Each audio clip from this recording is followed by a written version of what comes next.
Welcome to this week's episode of the Everything Went Black podcast. You all know how I feel about the horror genre. I'm assuming that some of you, if not all of you, check out Necromaniacs, which airs the day after this show airs on Thursday. Necro Thursday, if you will, where Mike Scandato and Jeff Kashid and I get into our favorite and not so favorite horror films that are out there. There's a ton of horror shows either on YouTube or on the various podcasting platforms. And Kainan's channel, Ghost Pirate Entertainment, is definitely one of the best. I check in every week. He gives a breakdown of the various platforms that are out there and what their content is regarding horror films. And he gives honest breakdowns of these movies. And I've found out about many movies that pretty much snuck by me, and some films such as Found were things that I've been thinking about watching that people have recommended to me over the years, and then Kainan gave a breakdown of the movie, and it prompted me to not only watch it but suggest it as a movie to cover on Necromaniacs. So this all goes hand in hand. And if you're into horror and you want to check out a new show, definitely check out Ghost Pirate Entertainment.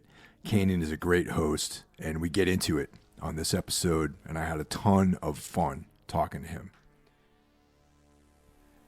So as you know, I'm a member of a cabal of content creators known as the Horsemen of the Podcasting Apocalypse.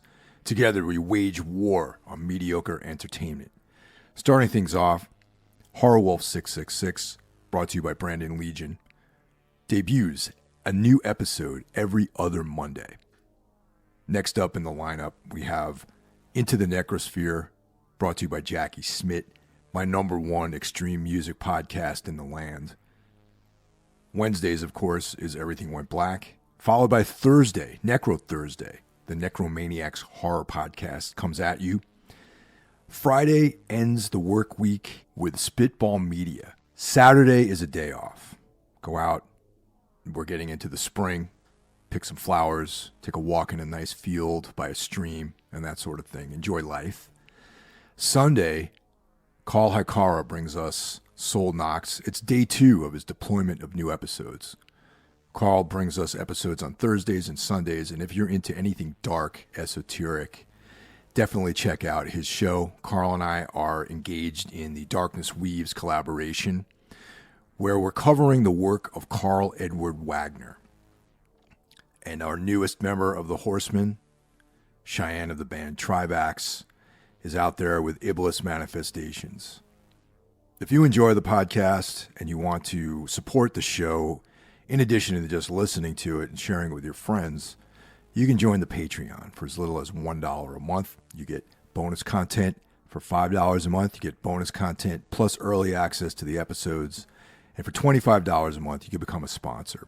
We just recently had our first ever Patreon member Zoom hangout, and it was a ton of fun. We're going to be doing this stuff again. Hopefully some of you guys can join, and we can do this again. More of you will show up. We had a nice group of guys, just talked about pretty much anything. So here we go. So I found the channel. It just showed up in my YouTube feed one day, and I'm a big horror fan, and one of the things about horror and YouTube is that there's a plethora of channels that talk about horror.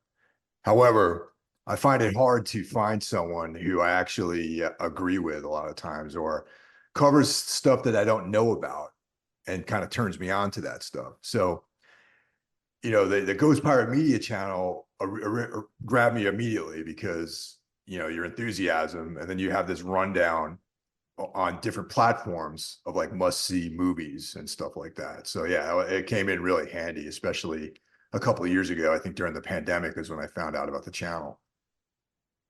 Oh, okay, cool. So you found me right in the beginning. Yeah, totally. And you actually that was when I first started messing around with it. It wasn't until probably mid to late 2021 that I started kind of figuring out what format and what I was going to do. But I started it during lockdown of 2020 was when I started trying things, but I mean, I had no idea what I was doing. I had never, I had never recorded myself really before that, Yeah. so it was Do you have a background in like editing or anything like that? no. I did music, and then so I was a singer of a metal band or a couple metal bands from my late teens into my till I was about 30. And then I got into visual medium art and started painting and doing sculpture. And then in 2020, all my art shows and my teaching gig and all my art stuff just went belly up. And I was having some bad health problems as well. So, like, between being locked down, not, feeling well and everything, and then not being able to do any art shows, I was going nuts. I'm like, I got to figure out something. I can't, I'm not the kind that could just sit there and play video games. And it was Yeah. like, yeah, I was just really sitting there watching a lot of horror movies, but that's not enough. Like, felt like I had to do something. And I was really trying to figure out like how I could contribute in the world still in that world. Um, and so at first I just started out I realized, like, man, there's so many good movies on Tubi and like Netflix and like all these different streaming services, but it's hard to know of them or find them, especially on like Amazon Prime and Tubi, because there's just so many movies on there, and a lot of them are lower budget indie stuff. And unless you know which ones to look for, you could just sit there watching stuff for days before you find anything even remotely good. And so it just kind of started from there, and it's still evolving. I'm still constantly trying to think of what I want to do next, how I want to keep doing this, like, because it doesn't, maybe to an outside perspective, doesn't seem like there's any dramatic changes. It's like kind of the same stuff, but there are changes I'm always making, and everything I do, I'm always trying to figure out, like, because yeah, I want to get bigger. I want the channel to get bigger and get a wider audience, but it's beyond that. I want to feel like I'm actually contributing and doing something that helps people, and the kind of the same mission statement that I started with in 2020, so to speak. Um, and now there's a lot more pressure on me because it's actually my job, whereas then it was just something to help me pass the time, and now it's like an actual job. But I don't know, like, there's a lot of pressure. Like, the one thing you said, you found out about quite a bit, or you found out some movies you had never heard of through me, and like, I've kind of become somewhat known for that, but that's also a lot of pressure, because it's like you can only watch so many movies before you get burned out. So I have to take these, like, it's crazy to even say this, but like, I have to take these breaks where I just can't really watch movies for a while, and so then I have to just kind of rely on what I already have seen and what I already know. And so then I feel this like tremendous amount of pressure and guilt sometimes, because I'm like, and I got to remind myself that even if it's not new to me, there's still always plenty of people that haven't seen it. So I don't know, it's a struggle. And I think that's one of the things that you're saying about other horror channels and YouTubers in general. It's like the post office. It just never stops. You're never able to take a break. You're never able to slow down. And so the only way you can kind of get a break is by doing less of the research and by digging in deep, like not as deep and all of that kind of thing. And so then you see that a lot. The best channels are like the biggest ones are also usually put out the best content. And it's not necessarily because they have so much money. It's because they have the luxury of time. So like, they could put out a video every 2 weeks or 3 weeks or whatever, and they have multiple people working on it. But when you're someone like me, who's literally just me, I don't have any help at all.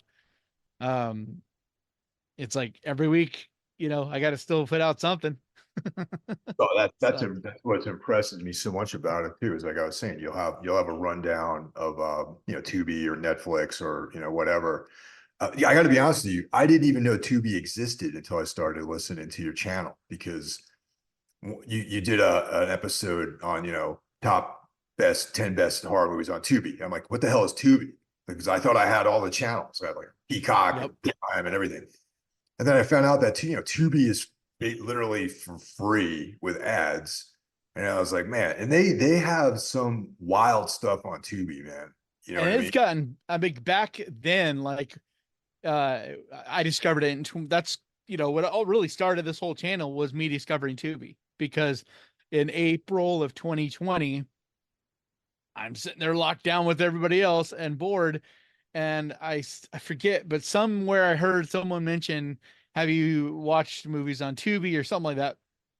So I downloaded the app and I was just blown away because they had so many movies and I just couldn't believe that it's free, and it was like already better than Netflix, better than Hulu. Like if you're a horror fan, besides Shudder, nobody has nearly as much horror content. So that's what excited me, and that's what made me make my very first video, was just because I was like, and I didn't think anybody would see it. I was hoping like a few of my friends that like horror movies, it was kind of made for them. Um, and like I think like 1,000 people watched that first video, and it was just like, whoa, 1,000 people could see this, and it was like, well, it's something to do. And also that's so but yeah, like I just did a video today on Tubi. I just dropped a new one. There's just a constant, like there's so much. Like I was saying though, it's all about time. Like if I have, because a lot of it's mentally, you got to mentally be able to because when you watch so many movies, it starts to become mush in your head. Yeah, definitely. Yeah. And a lot of people don't like, because like I go to the movies, I go to the theaters and see basically every new thing that comes out. So like even if it's not horror, like I see everything. I just don't cover anything really but horror. But that's totally different than when you're sitting at home scanning through these different services and like just watching one movie after another. Um, but like if you start doing that, because I was at a point where I was watching like 8 to 10 movies a day. Wow. A lot Yeah. of times, yeah. Like I would watch like 8 movies and then not any the next day. Just like write notes or whatever about this. But then it started, like I said, it started just becoming like this gray mush where I couldn't pick up any. It was almost like instantly in my head and out, and I was really losing the ability to like have like a real good interesting things to say about a movie because it was just like I didn't have anything of it in my head. Um, and so that was when I had to kind of start slowing down a little bit, and now I watch probably that many movies a week. Yeah, it seems like a little bit more of a reasonable pace to hit things with. Eight movies a day is a lot, bro. That's like, especially streaming, because like you were saying, going to a theater is a totally different experience. Like there's like separation when you go into a theater. Yep. When you're sitting on the couch and just like ripping through like all this like 16 hours of content, I can see you get lost in that sort of thing. Well, and you get easily distracted. It's much easier to get distracted. In a theater, it'll absorb a lot better because you don't have the distractions, not even light. You're just zoned in on it. And if it's a somewhat decent movie, you're gonna remember some of it anyway. Yeah. Um, Did you yeah, get a but chance like, to see did you see Skinamarink in the movies, or was that a streaming yeah, experience? yeah, I Yeah. saw it in theaters. Uh, I was one of the most interesting experiences I've ever had in a theater, actually, because I was I actually dozed off like numerous times throughout that movie. Started falling asleep, like dozing off. Never, I don't think I ever got to where I was fully asleep, but definitely, where you start to and you hear yourself snore, you like feel your neck or whatever. Um, and I discovered it that movie is actually meant to be seen in that way. Yeah. I agree. And it's such a strange thing. And that's why I've argued, with so many people about this, that as far as a narrative A to B story kind of horror movie is, it's not really that. But as far as like an actual art piece, like a film art, experimental film art, I think it's fantastic because it does something like that's so unique where it lulls you into this, I don't know, this almost like somewhere between asleep and awake, and makes you kind of almost vulnerable.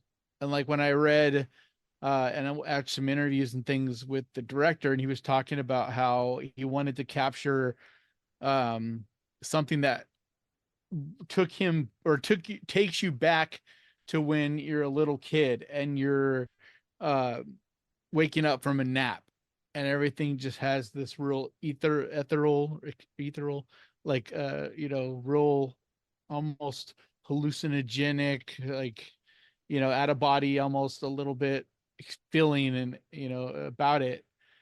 And it was funny because it was one of those things I hadn't really thought of, but it brought back these memories of being like, oh yeah, I forgot what it was like in the middle of the day to take a nap and have this like weird waking up feeling all groggy, and like everything is like your brain's trying to catch up to the awake world or something. Um, yeah, that was a really interesting movie. Yeah, my experiences, I saw it in the theater as well. And prior to seeing the movie, the full length version of it, I saw the short Heck, which is, essentially the same sort of vibe as the film, but Yeah. short. And yeah, I went to a theater at, like, it was the last showing on a Friday night, and there was like one other person, and then like a couple, and then me. And like 10 minutes into it, the couple got up and left, and there was just me and this other guy. And then Yep. at the end of the night, like I was leaving, and the dude was like completely sound asleep. Like he was asleep as I was leaving. And I was like, wow. But the trippy part about it was like leaving. Yeah, I saw it. It was a theater in a mall. The mall was closed. There was no one there. The parking garage, I was the only car there in the parking garage. So that was completely empty. And when I got home, I just could not get like those images out of my head when I was laying in bed that night. And it was my favorite movie of the year, but it was a movie that I could never really recommend to anyone because you either get it or you don't get it. It's Yep. similar to that. I don't know if you know that band Sun, like that drone band. It's similar to this band Sun that's like just works with like sound I and the think song. I've heard of them. Yeah, it's like that. It's like if you compare them, they're both metal, them and Slayer, but they're completely Yep. different. You know what I mean? Yep. So it was definitely like an experience. And yeah, I like to talk about that movie with people because everyone has a different opinion about it. Yeah, it's funny because Outwaters came out only, a month or so after it, and it was very much like a very similar experience. Like it does different things, but it's another really experimental, because like that one is all about sound. Yeah, It's sound. like, painting a picture with the sounds, and so you don't get a lot of your normals. There's not a real story to it. It's just more, like both those movies are about experience, and it's just not something that a lot of people, I don't know if I want to say understand, but just don't resonate with.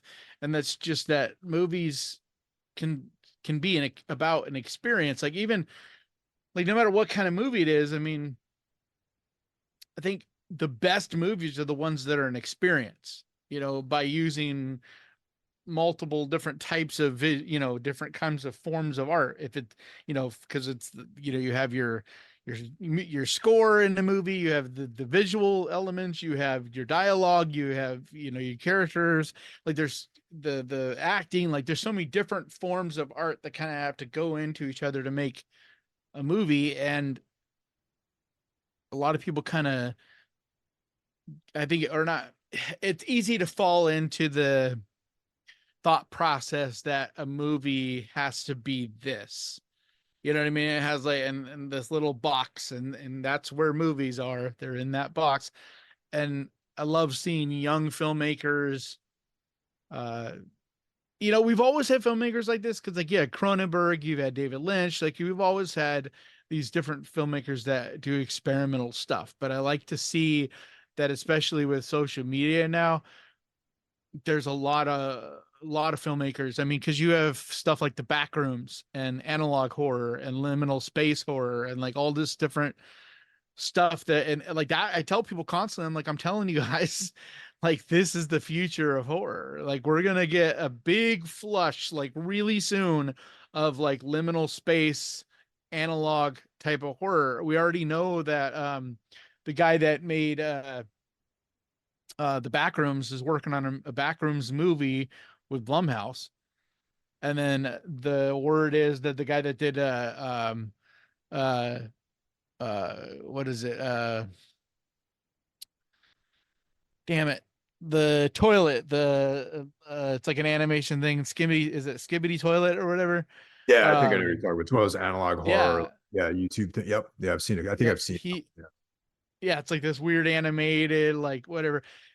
Supposedly he's working on developing, I don't know if it's going to be animated or what it's going to be, but either way, like horror is changing and a lot of it is experimental and different and like doing stuff that like a lot of the older crowd are going to be very lost on, you know. Well, some of that, as a result of checking out Skinamarink, I started digging into a lot of the analog horror stuff that's out there, and it touches on a lot of things that I've always found interesting, with like weird fiction and more like liminal spaces and stuff like that. And the thing that's interesting is primarily the people that make those films are younger. However, they're referencing stuff that's from like the 70s and like the 80s, Yeah. and using like videotape and things like that. I find that, this sort of anachronistic approach to the storytelling, it's like interesting. So I'm looking forward to that if that happens. Yeah, it's because it's like it's the unknown to that crowd. It's like, you only hear kind of like, when we were kids and you would hear people talk about, stuff from like the 40s and 50s, and it was like before our time. So all that stuff seemed old and almost like from another reality, Yeah. that we couldn't really relate to. It's like, yeah, we knew what it was, but it didn't, and it's so weird to be at that age now where, like I was watching something or whatever, and this kid was talking to his mom, and it was just so confused that his mom had to at one time use a paper map when she would go on road trips. And he was like, "You use a map like a pirate?" Pirate. That's awesome. And it's like so true. Just like, I remember being a teenager and getting my first pager, like before cell phones even, and it's like, so I get when you're the younger, like looking at that stuff as like this mysterious, um, unknown quality about it. And I think but even as someone that grew up with a lot of that lo-fi tech, there's something about the way these really started from like the, what are they called, those stories, oh, I forget what they call them, But but the there's creepy like pastas. creepy pasta, yeah, but I forget what the actual type of story that is, but there's like tons of it, and they're finally starting to make them into movies. Like everybody like No Sleep is another place Yeah. that does them, but I forget the type of, is it RPG, I believe. I think it's called RPG. Yeah, role playing games, but those are RPS, role playing. I don't know. Anyway, you know what I'm talking about. And so it's like these weird narrative stories, and we're starting to see movies and all kinds of media made from those stories. And so it's just kind of the evolution, the inevitable evolution of things, just like um how we saw horror movies from like Friday the Third, or Nightmare on Elm Street, for example, was like based on almost like urban legend type of stories about there was a group of I forget where they were from, but these immigrant guys who were dying in their sleep, and it was kind of become like this urban legend, and it's what inspired Wes Craven to write the whole Nightmare on Elm Street, uh, Freddy story. And so like this is the young crowd now. This is their urban legend, so to speak, and that they're turning into horror. So I'm all there for it. So I try to, not just with movies, but with culture in general. I'm not. I don't think I'll ever be that old guy sitting on my porch shaking my fist at the young crowd, because I don't know why I've always been able to just appreciate it and just see it as, oh, it's just this new way of seeing the world. It's a new, like, because the world's always evolving. It just like when I was a kid, it's not like I looked at my parents and were like, oh, they're not cool, they're old. Like I didn't see it that way either. I've always appreciated music that was before my time, just like I appreciate music and movies, that's not of my generation, but newer. To me, it's the same. It's like I didn't grow up with the Beatles being the like popular, you know what I mean? By the time I was growing up, the Beatles were already classic, and yet I still loved the Beatles. It's like I don't understand why a lot of people our age, a lot, like, they tend to kind of shit on uh the newer horror and newer entertainment in general. Yeah, actually, I agree with you on that completely. Like, I have a good friend who, his interest in music and films ended in like 1999, I think, and Yep. everything, and then from the new millennium on is like completely unrelatable to him, and like aside from doing this interview related focused podcast, I do another podcast called Necromaniacs, which is a horror we just talk about horror films, just me and two other guys. And my friend doesn't have any idea any of these newer films that I'm talking about, because the most recent stuff that he got into was like Lucio Fulci or like Dario Argento or something like that. And he's like, yeah, these movies, I never, why should I watch them? Because I have like, John Carpenter and Argento and Fulci. I'm like, well, it'd be nice to see what newer people are doing with these ideas and expanding I on mean, if them. you just want to keep rewatching the same movies over and over, that's fine. Like, but believe it or not, there are new stories, there are new ideas. Like, just like the Dario Argento, he had his inspirations, or John Carpenter had his inspirations. Like every filmmaker was always inspired by filmmakers and artists before them.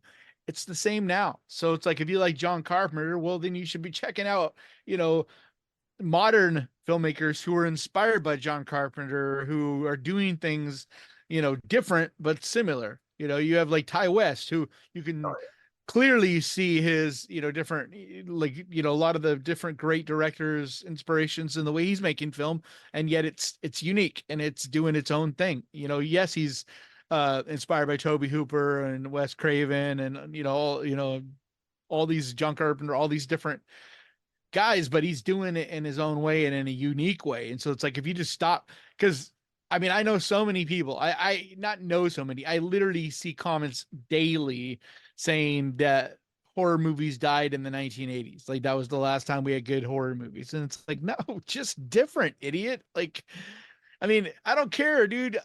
You got to be smoking something if you think Hereditary isn't one of the best horror movies ever made. Like, at least well made. You may not have fun with it, enjoy it because it's a fucked up movie. But as far as well made, it's one of the best genre movies, period. Like, it's phenomenal. Like, I truly think Hereditary, and I also feel that way about Get Out. I feel that way about um The Witch. Yeah, I there's so many. I mean, I feel the way right now about X and Pearl, although I argue with people all the time because I will not separate those two movies. To me, they're just one movie. They're two parts to one movie.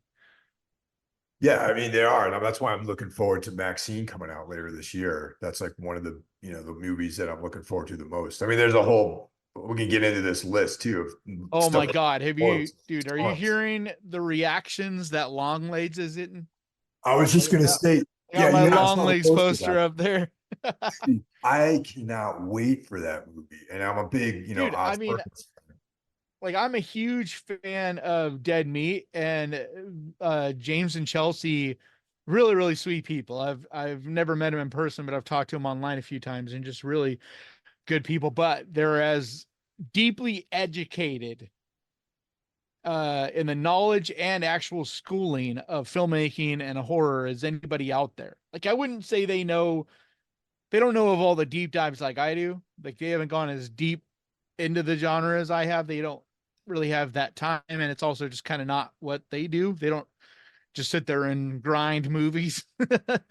But like they know the history and the meaning and the whys and all that stuff better, as good or better than anybody in the out in the business.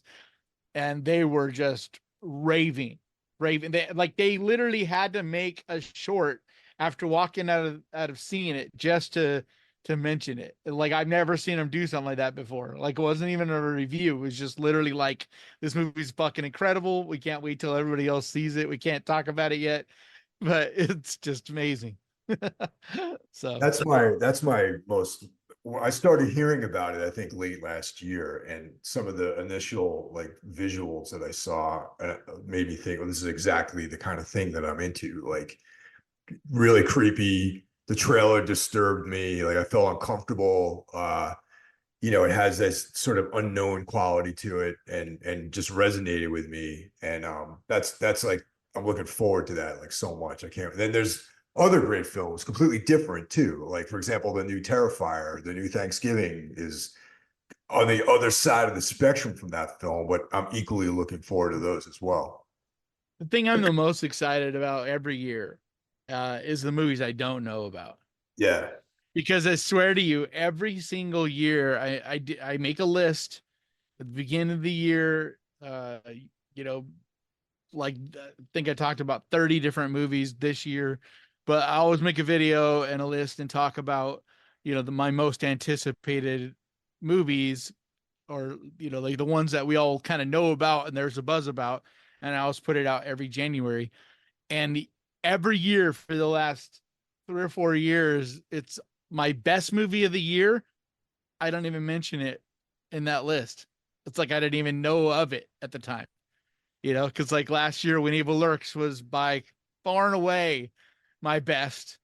And there was a couple, honestly, that I didn't even know. I mean, like not just my best, but my top couple, because um, um, Talk to Me, I didn't know about yeah. in January before, and even like Godzilla -1, I didn't know about. Like there's a lot of movies. Like Evil Dead was probably the highest on my list that was a movie I actually knew about going into the year. And so that's what's so exciting. It's like, because I didn't know about Long Legs going into the beginning of this year, like in January. I heard about it, but not until like February or March.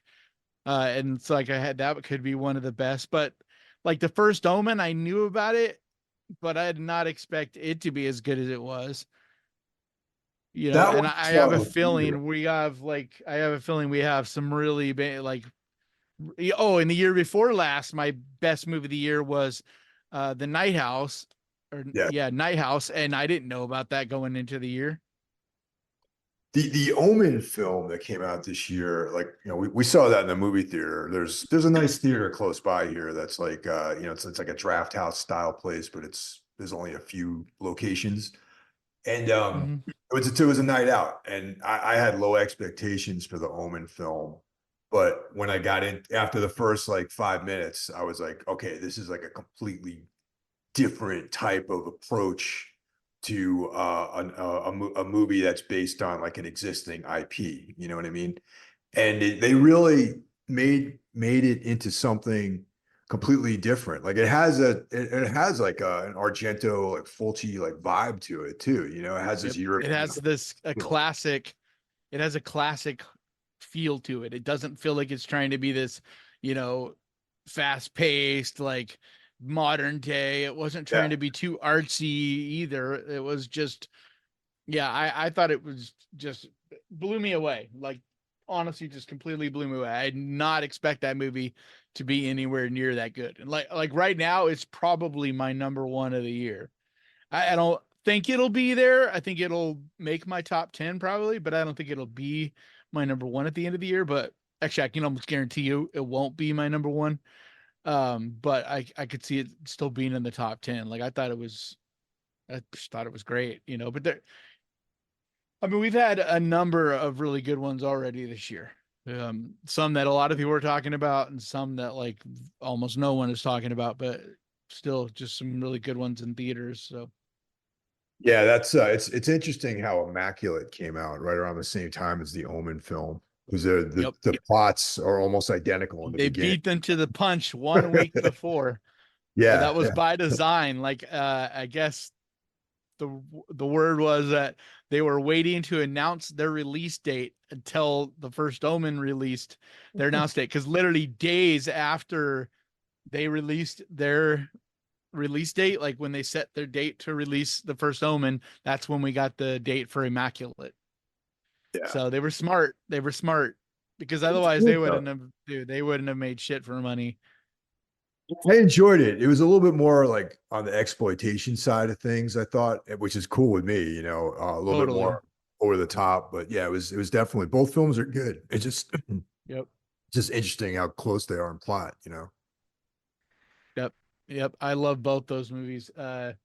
We also had Abigail, and we had what was the other one? Stop motion was really, really Oh, I good. haven't seen that. I haven't seen stop motion yet. What else?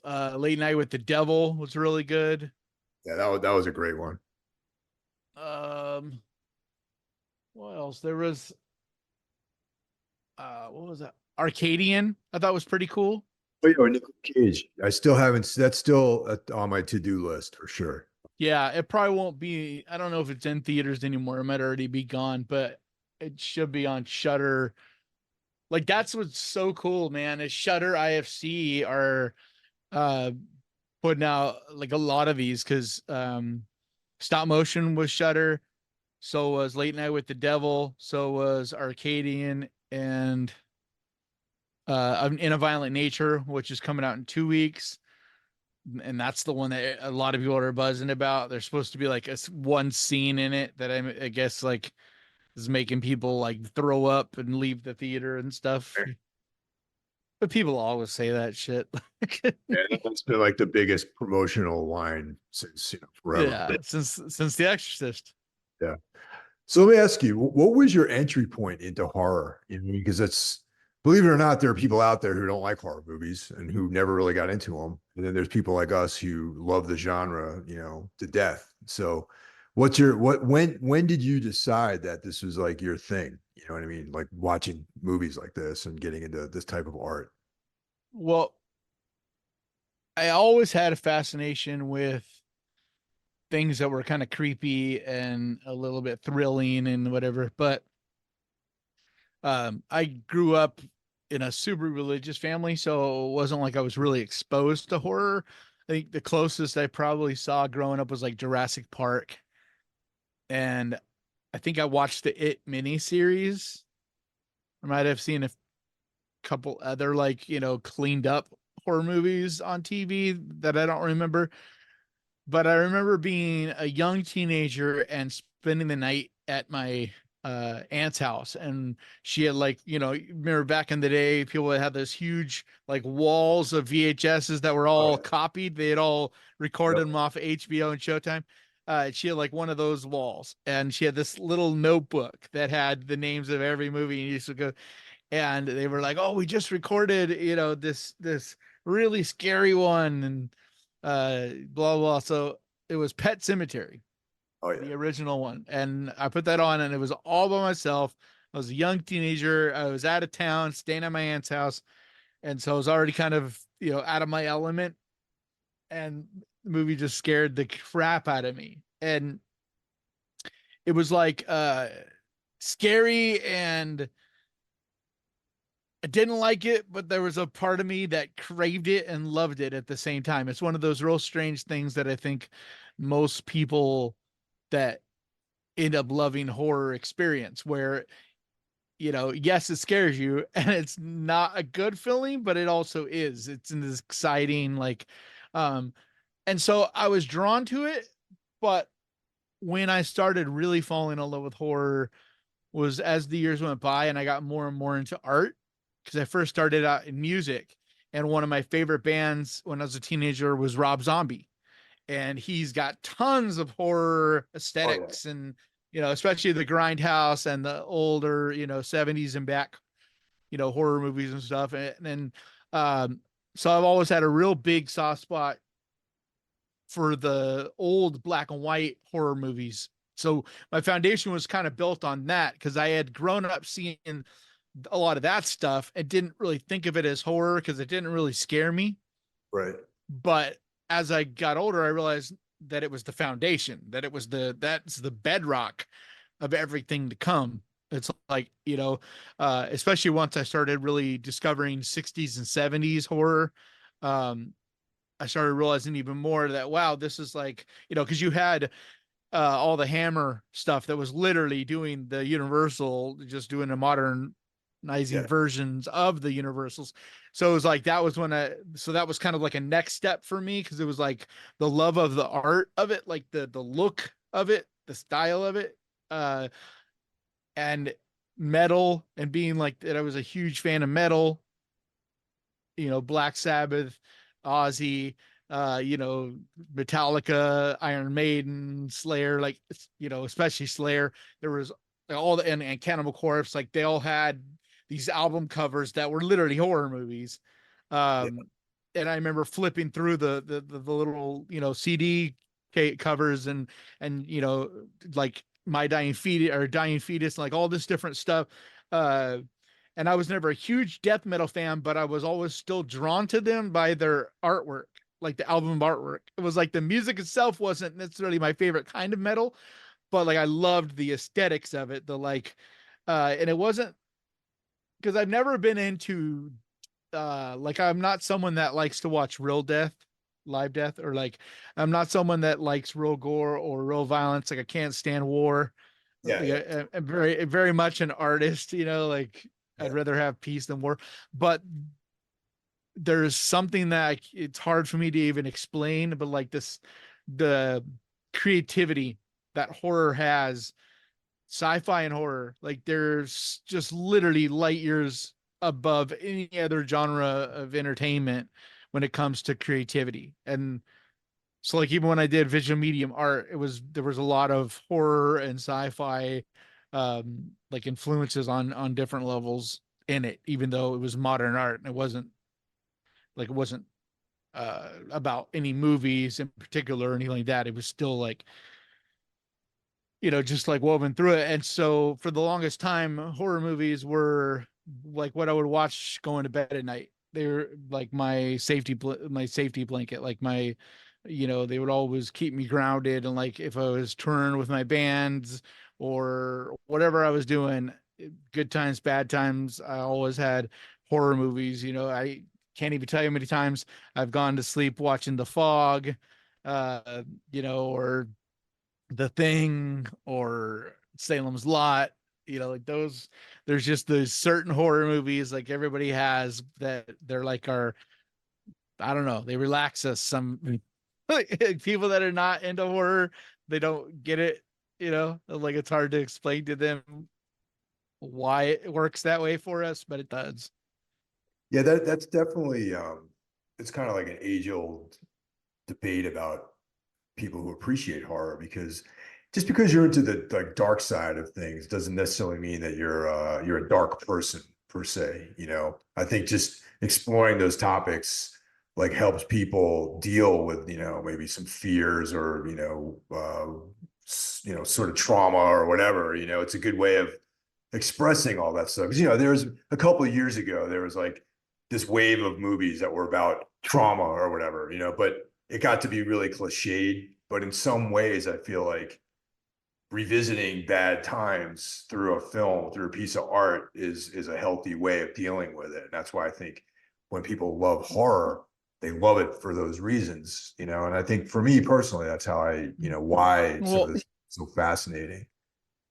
horror is always like the genre of horror is so diverse. Like there's a lot of gatekeepers out there, and that's like probably my biggest pet peeve and one of the things that is the most annoying about about trying to do YouTube is like the gatekeeper comments, like what are you talking about?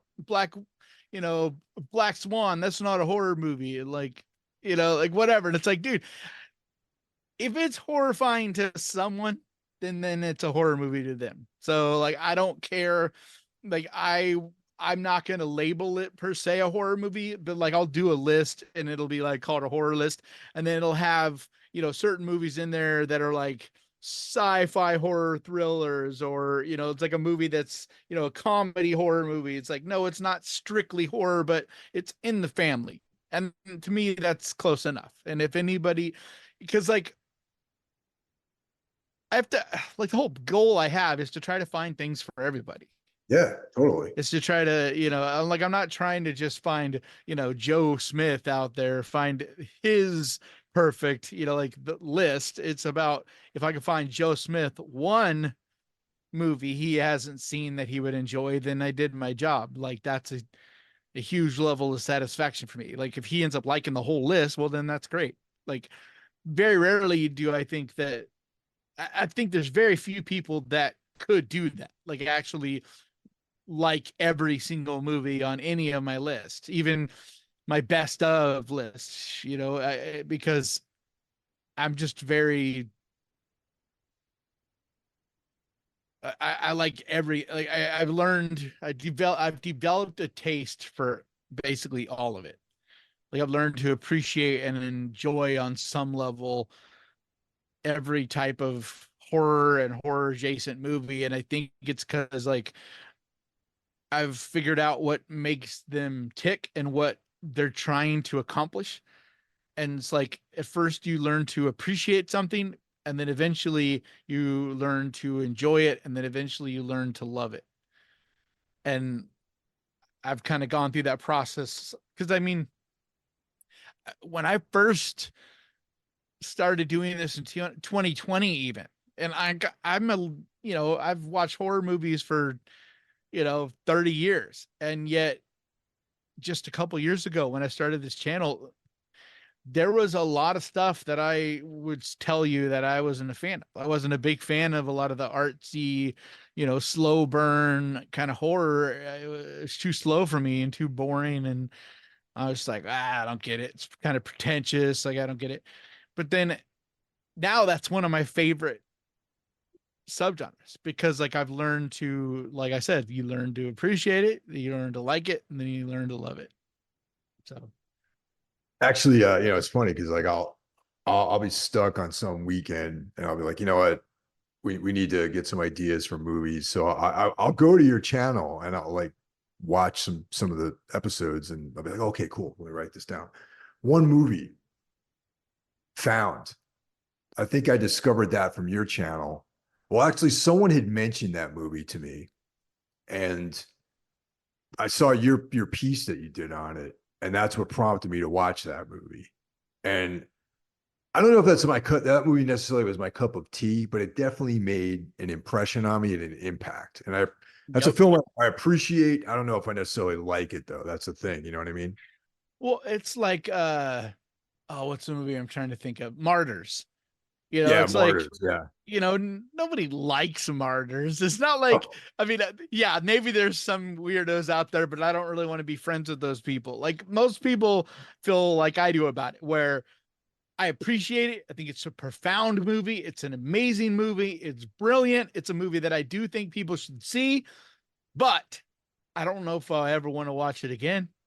Like it's just so dark and fucked up, and it's not fun. It's not a fun kind of movie, but it doesn't change the fact that and like, Hereditary is that way as well. The Witch is that way. Like there's, a lot of a lot of the best horror movies from the last, 20 years have been that type of thing, Um, but I think that a lot of people will label those as great. And what kind of bothers, I think, a lot of fans or people that enjoy horror is you'll see a lot of people label those as great, right? But then not label the more fun horror movies as great.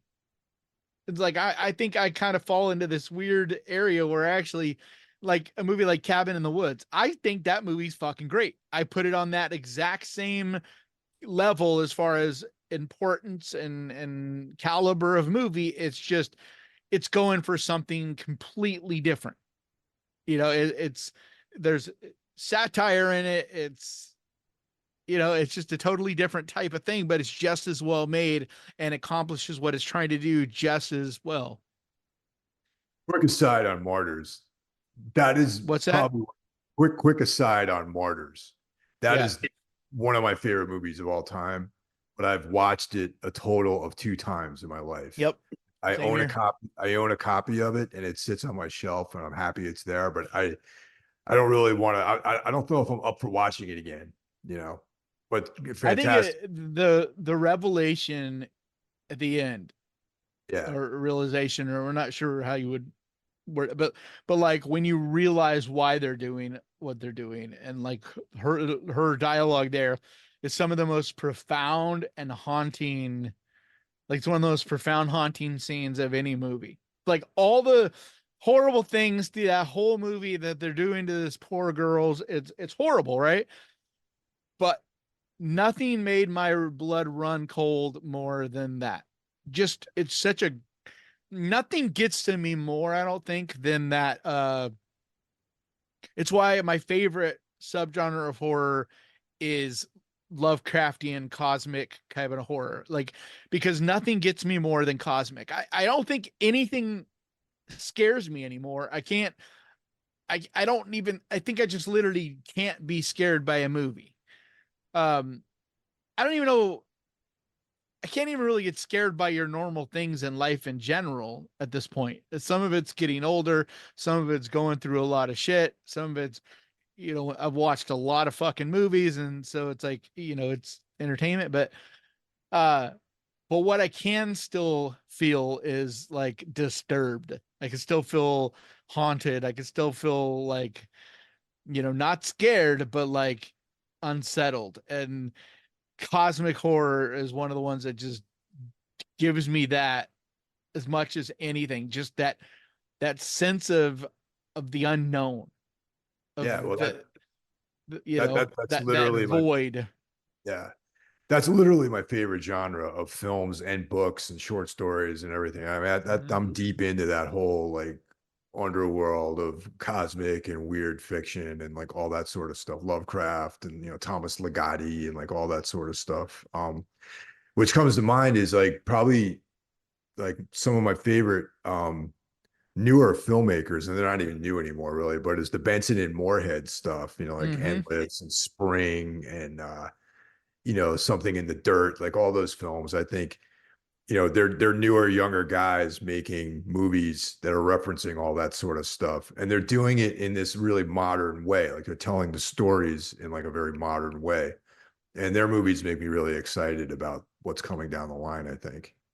I really wish someone would give them like some like real money, like $20 million or something, to make like a really good cosmic horror movie. Like it frustrates me because I feel like most of the time, if we get a cosmic horror movie or a Lovecraftian horror movie, it's comedic, Yeah. and Yeah, like you're right. that drives me crazy. I'm like, I want an actual scary. I want a movie that does. You remember the movie Phantoms? Totally. Yeah. I want a movie that does what that movie does for three-quarters of it.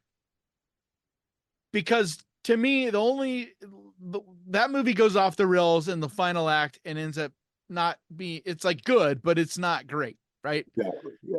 If you had a movie that was able to, land it, like do that kind of that feeling of the unknown that movie does so well. There's this mystery as they're just going through this town, and you're seeing these creatures here and there, and it's got a Silent Hill thing, but without going so far over the top. Like, the key is you can't show too much.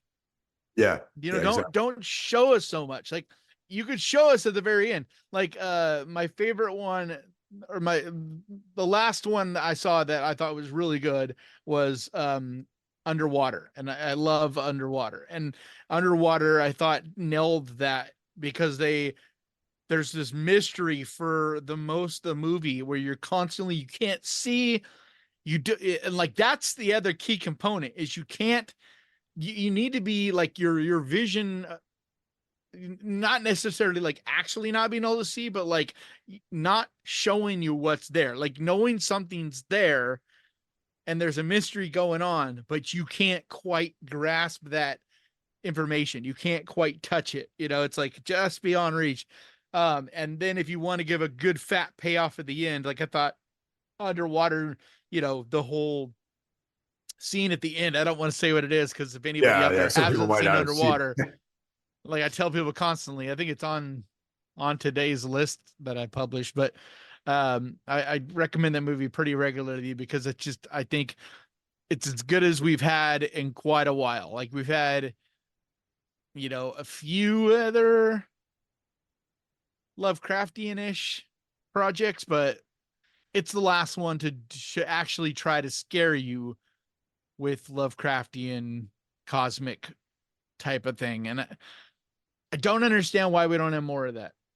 Like, every horror fan I talk to says that's their favorite subgenre. Like, there's, it's wild that we don't have more of it. And another interesting thing too is I read, and look, I don't think James Wan is the right guy to do At the Mountains of Madness, but he was slated to be part of that, or to direct that. And He was apparently, supposed to produce it with um um oh fuck, what's his name? The guy that did, super famous director.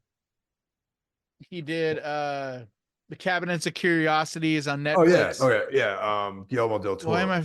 Yes, it was supposed to be directed Yeah. by Del Toro and produced by Atomic Ah, Monster, which is James Wan's okay, I didn't know that. company. And then somebody else, another heavy hitter, was supposed to be involved in one way or another too. But I don't think that's going to happen. Instead, they're making a video game, which is being made. It's a cosmic Lovecraftian, and I think it is. I think it's in the Mountains of Madness. So I think it's literally that project. Just they went and made it into a game versus a movie.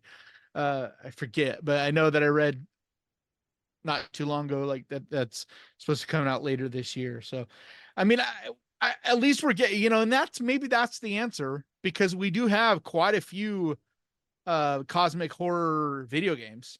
True, true. But the reason I read that the reason why the project was shot down, or eventually, was that they thought there was a lack of interest in it. And I was like, what do you talk about lack of interest? Like, everyone wants to see like a Lovecraftian film made. And I'm like, it doesn't even Well, seem like that much of a gamble, you know? it wasn't it wasn't so much that it was a lack of interest, but it was it was the budget they would have needed would have Okay. been like a mainstream, like we're talking $100 million movie, I get and it. there Yeah. isn't that interest. True. Like, you're gonna make 20 million opening weekend on something like that, maybe 15, 20 million. You might make 100 million, 120 million if it's really well done. You might do something like that, but in order to spend that kind of money on a movie, you need to have it do what it did.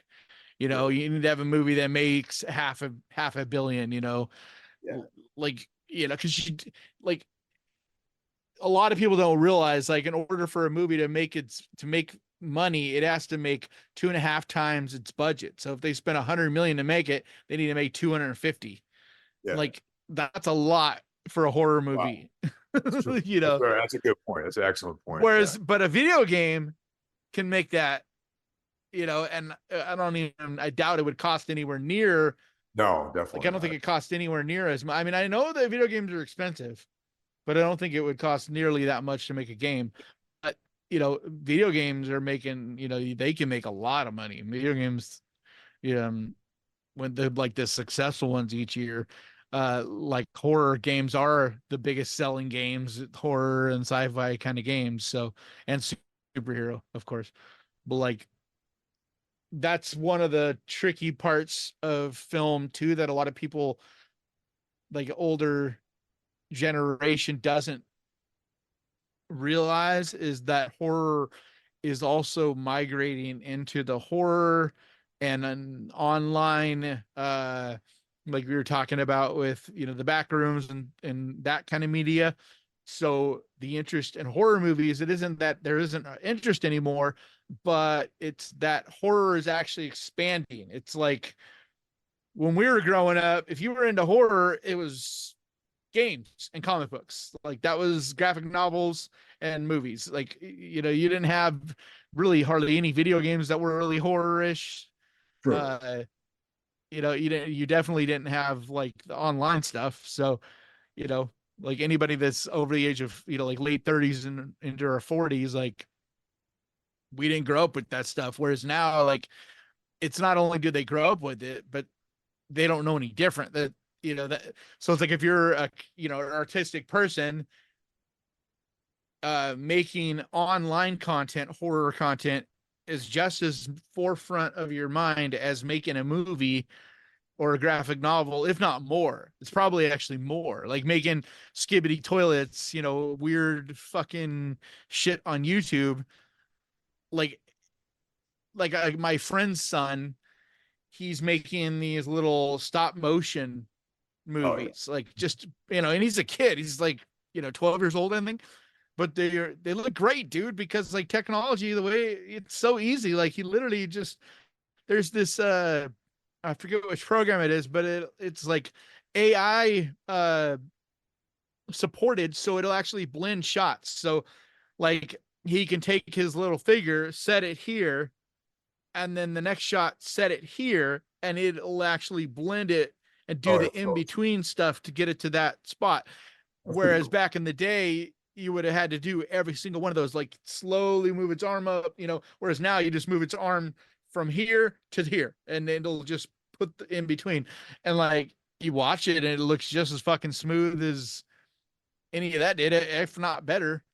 So like we have to learn as older people to not hang on so rigidly to horror or anything in that, for that matter, and be like, oh, there's only one way you can do this. It's like, no, like, just embrace creativity, man. Embrace the fun of it all. That's why my channel, at the end of all my videos, I say horror can be fun. And like, that's what I mean by that. It's like, this is supposed to be about fun, guys. Like, this is supposed to be about being entertained. And like, there's so many trolls out there, like, so many gatekeepers and people that are just like, oh, back in my day, like, you can only, The Thing was the greatest horror movie and that's it. Nothing's been good ever since. Yeah, that's a bad way to look at things. Hey, do you still do music at all? Because I suspected that you were into playing music and stuff like that based on the. No, not anymore. I don't do art, visual medium art anymore, either. My hands are really, really bad. They have carpal tunnel in both of them and Right. really bad arthritis. So they're just pretty gnarled up. Unfortunately, that's what happens when you make music and then do visual medium art and paint and stuff for, you know, 30 plus years. Um, and so that was the other thing why I went so all in with this channel, because it was like I couldn't do those forms of art anymore. And so if I wanted to still make something, it was this. Um, and so that's why there's this almost like grandfatherly uh feeling I kind of have toward it all too, I think. Instead of like, parents will be super judgmental of their kids, but the grandparents are much more understanding. Yeah, I get you on that. Yeah. So like that's kind of more how I kind of look at it all. It's like I I tell people this all the time. It doesn't go anywhere. Like the thing is never gonna not exist. Like, you know what I mean? Nothing that any kid does right now is gonna change anything about that 1982 movie. You could buy it on Blu-ray and put it in tomorrow and the next day and the next day and for the next 10 years, as long as you have a Blu-ray player and that Blu-ray doesn't melt or whatever, like it'll literally look the same, sound the same, and be exactly the same no matter what that kid does. He could literally make a shot for shot remake, and your Blu-ray, your version of the thing will never change even slightly. And so I think that's the thing. A lot of people need to quit feeling threatened by it. Like, you know, how many times I hear this, like, so and so ruined this, like, you Yeah. know, they ruined Evil Dead. Like, what? Like, if you don't like these new Evil Dead movies, that's fine. Like, yours aren't going anywhere. No one's arguing the greatness of those, and no one's stopping you from enjoying those, and no one's changing those because you can't. It's literally already made. Like the only time I feel like anybody should push back on things like that is if you're gonna go and do like what George Lucas did, where he would literally go in and and change his movies, you know, go in and Yeah, actually definitely. change things in Star Wars and stuff. But very few people do that. And I don't know if that's really ever been done on a big scale besides George Lucas. I can't recall either. Yeah. But I mean, it's like as much as I hate Psycho 99, like it's such a stupid movie. There was really no point in that movie existing. It didn't hurt Psycho. It didn't do anything to the original Psycho. Nobody stopped loving the original Psycho. Nobody stopped talking about it as one of the greatest movies ever made. Nobody stopped talking about Hitchcock as being, you know, a movie master. Like literally nothing at all changed. Even if it was the greatest one, it wouldn't have changed that original. It still would have been, you know, what it was. So start to embrace things, people, instead of being so negative. It's okay to enjoy shit. Yeah, absolutely, man.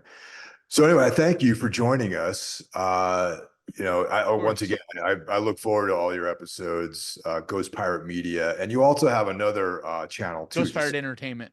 sorry, apologies. Ghost Pirate Entertainment, and you have another channel, just Kainan Becker too.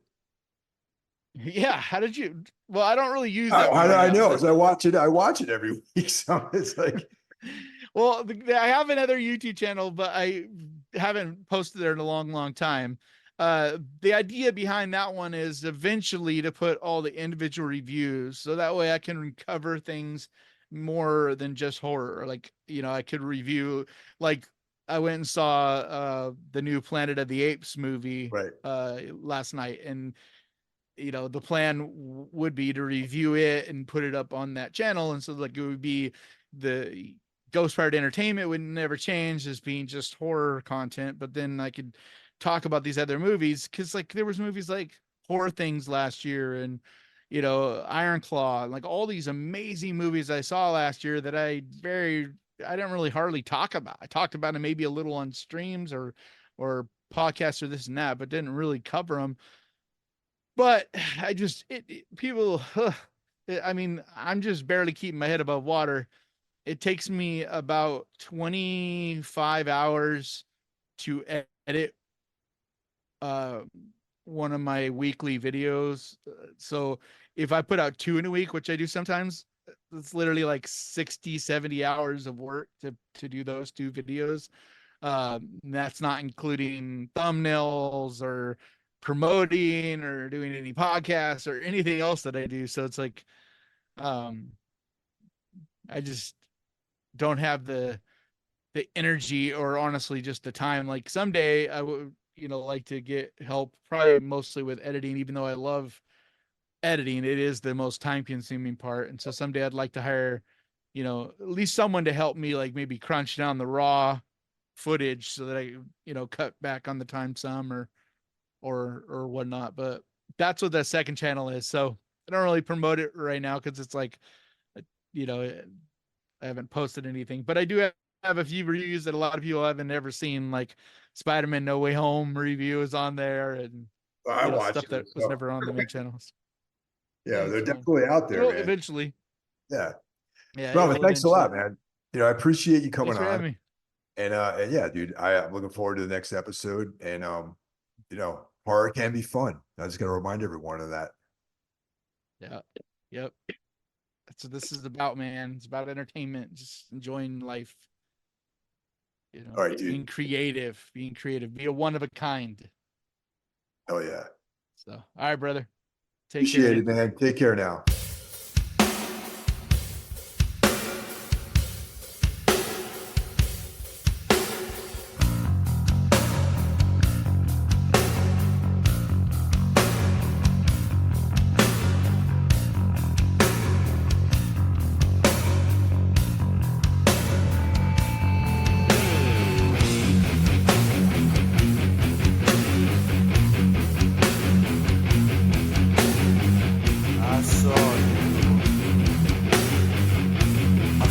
Standing there, I saw you burning. I said to myself, that's a fire I wanna put out. That's a fire burning too brightly for me, and I wanna put it out. One more lie down, we put that fire out. One more lie down, we put that fire out.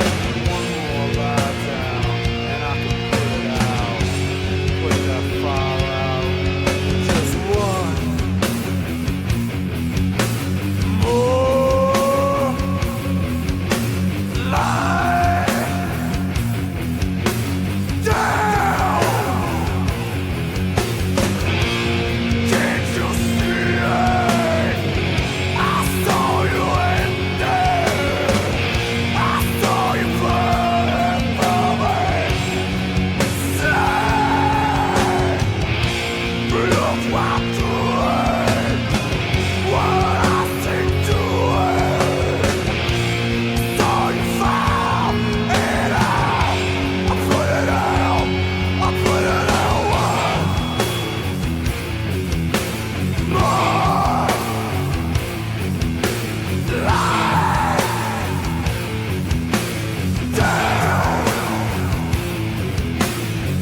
Put that fire out. I wouldn't see you burning no more. Wouldn't see you burning no more. I could put that fire out. Put that fire out.